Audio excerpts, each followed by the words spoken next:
2020년 9월 1일입니다. 아침 6시 30분.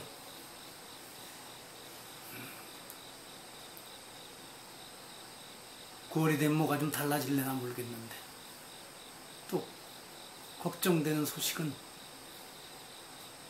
얼마 전에는 제주도와 남해안 일부 지역 빼놓고는 피해를 주지 않고 지나갔는데, 바빙가 태풍이 또 이거보다 훨씬 강력한 태풍이 몰려오고 있다죠. 모레쯤 부산 지역을 강타할 것 같다 그러는데, 하여튼 우리 힘으로 어쩔 수 없는 것인데 올해 참 힘듭니다. 바라는 건 지난번 바비처럼 조용히 지나가 주셔서 고맙다는 말이 나오게 해줬으면 좋겠습니다. 그러나 요즘 일로 생각하면 우리가 참 조급하다는 생각을 자꾸만 하게 됩니다. 저도 거기서 별로 벗어나지 않을 텐데, 그 조급증 때문에 여러 가지 일을, 개인적인 일도 많이 망가지게 했구나, 그런 생각을 요즘 가끔씩 합니다. 그러면서도 또 조급해지는 고 있는 모습을 발견해서 다독거리고 이럽니다. 요즘은 예전에 비하면 아주 느긋해졌죠. 지나칠 정도로 느긋한 점도 있습니다.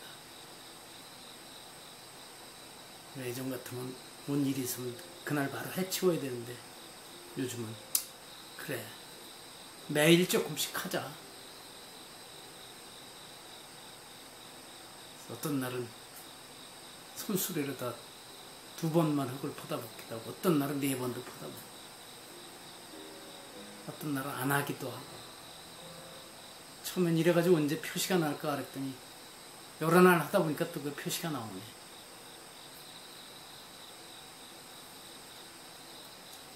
왜 조급증이라고 하면 개인적으로도 그렇지만 참 정부도 그렇고 많은 사람들이 서두르고 있구나. 왜 이렇게 조급할까? 이번에 의사들과의 관계도 보니까 결국은 조급증인 것 같습니다.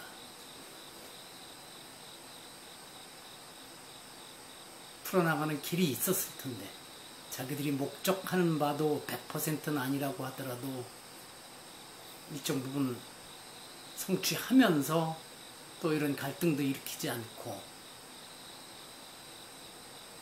그러는 것이 유능하고 현명한 사람이 아니겠습니까? 현명하고 유능한 정권이고. 근데 이걸 하자, 그러니까 앞뒤 안 가리고 그냥 밀고 나가다가 이렇게 큰 일을 당하고 있네요.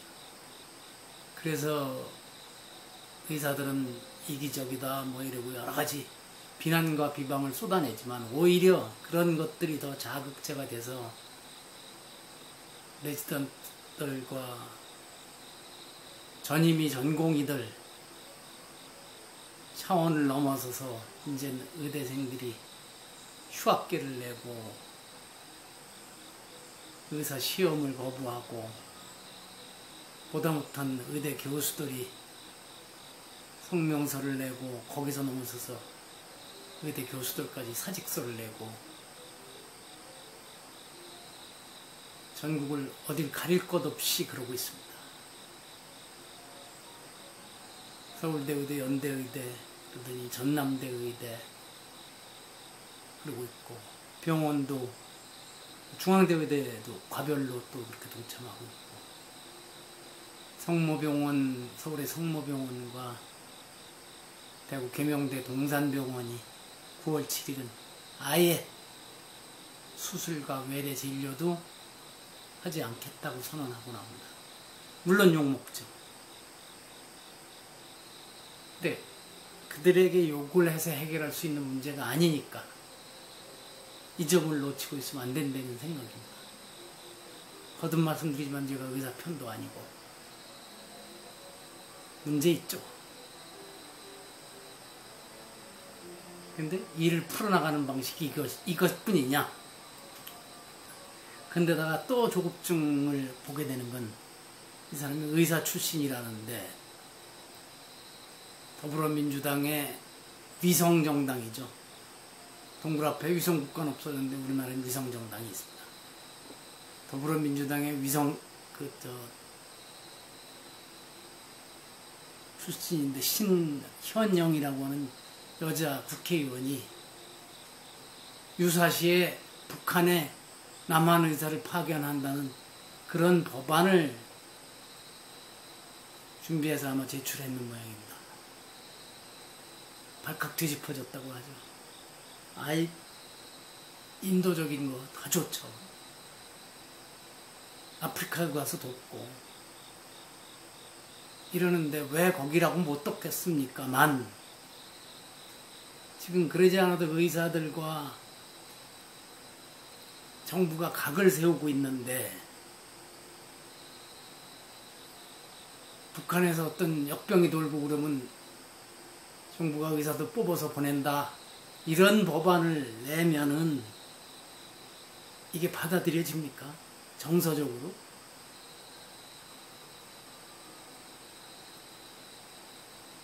그 마음은 뭐 이해해 주겠습니다.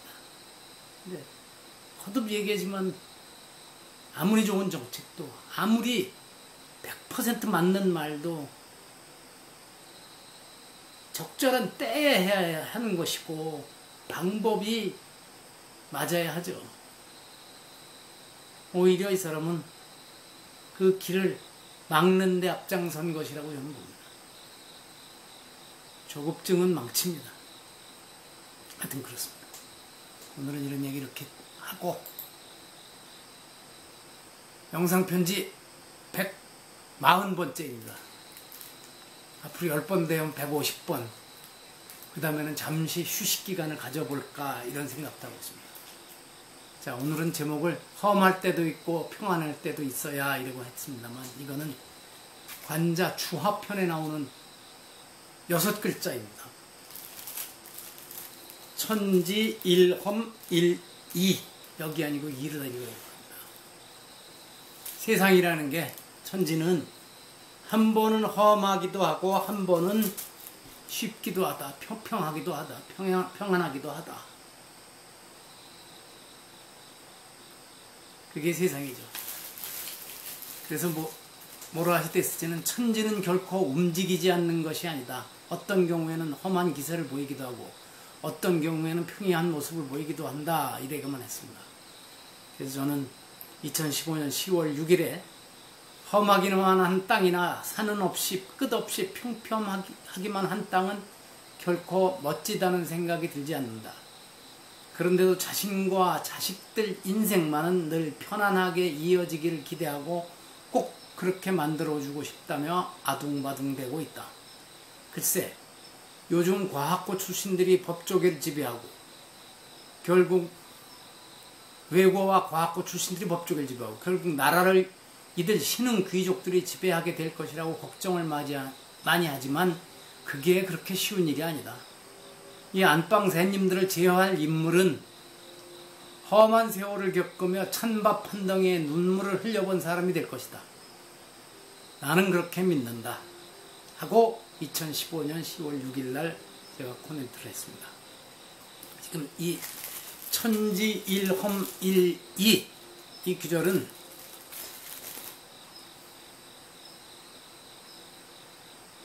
그 전체를 읽어보면 주화편에 이랬습니다. 부천지 일험 일이 약 고지유부 적당즉격 그런 유튜브에 아래에 다 담아놨습니다. 이거 뭐냐면 세상이 한 번은 험하기도 하고 한 번은 어지럽고 험하기도 하다가 한 번은 제대로 다스려져서 편안하기도 하고 이런 것은 마치 북에 큰 북이 있지 않습니까? 북에 북채가 있어서 치는 북채가 있어서 적과 당이라는 소리를 내며 치는 것과 같다 그랬습니다. 근데 설명을 달아놓겠습니다만 여기서 적과 당은 적은 한자로만 보면 적은 치다, 때리다 이런 뜻이고 당은 숨기다, 피하다 이런 건데 이게 그렇답니다. 적은 북에 가장자리 둘레를 칠 때 나는 소리고 아마 여기 막 심하게 때리는 모양입니다. 당은 북의 한가운데를 칠 때 나는 소리입니다. 그러니까 여기는 이 적은 치다, 때리다는 거고 당은 숨기다, 피하다니까 북의 한가운데를 진짜 이게 약하게 치니까 그렇게 표현을 한 것 같습니다. 자, 그렇죠. 북을 칠 때 강하게 치기만 하지 않습니다. 그렇죠. 가장자리에 이 허가 있는 데는 더 세게 때리고 가운데는 살살살살 때리죠. 세기도 하고 약하기도 하고 험하기도 하고 평안하기도 하고 이게 세상이죠. 누가 그러더군요. 커브 하나도 없이 그냥 쭉 달려있는 고속도로에서가 사고가 나도 크게 나고 사람이 일평생 잔병치레 하나 없이 건강을 자랑하던 사람들이 가끔 보면 어느 날 큰 중병을 맞아서 힘든 일을 겪죠. 그래서 잔병치레를 많이 한 사람이 장수한다 그랬는데 그거는 계속 점검을 하기 때문에 그런 것 같습니다. 조심하고. 어떻게 험하지 않고 어려운 일 없이 일생을 편하게 살려고 그런 꿈을 꾼다고 하면은 그 꿈 자체가 잘못일 겁니다. 그래서 앞으로의 세대들이 그런 점들이 특히 이렇게 고이고이 키우기만 한 들이 앞으로 어떻게 할까 이건 좀 한편으로는 걱정되면서도 또 그들은 그들대로 세상에 적응하겠지 이러는데 글쎄 그럴 수 있을지 모르겠습니다. 그렇게 온실 속에서 자란 사람들이 부모 경제 능력으로 요즘 제도가 그렇게 돼 있으니까 로스쿨 나와서 판검사하고 의학전문대학원 나와서 의사하고 부모 따라서 외국에 다녀가지고 외교학회를 가서 외교관 하고 그러면 어찌 될까? 나라가 그런 걱정도 한번 또 해봅니다. 걱정일 뿐이죠. 제가 무슨 이런 얘기가 이만큼이라도 어디 영향을 주는 것도 아니고 그렇다고 모른 척할 수는 없죠.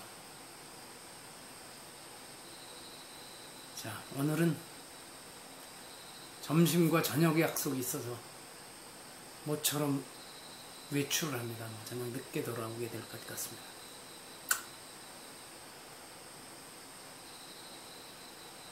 서울시장 대행은 멈춤 기간이라고 했는데 말을 그렇게 하지만 실은 이렇게 멈추면 가슴이 이렇게 졸아드는 사람들이 참 많습니다.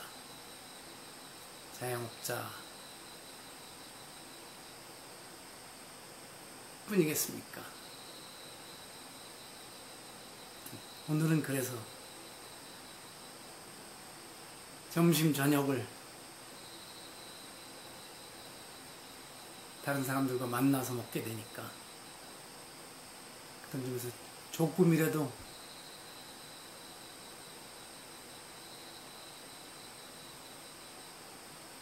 기여하는 바가 있지 않을까 그냥 또 그렇게 위안을 삼습니다.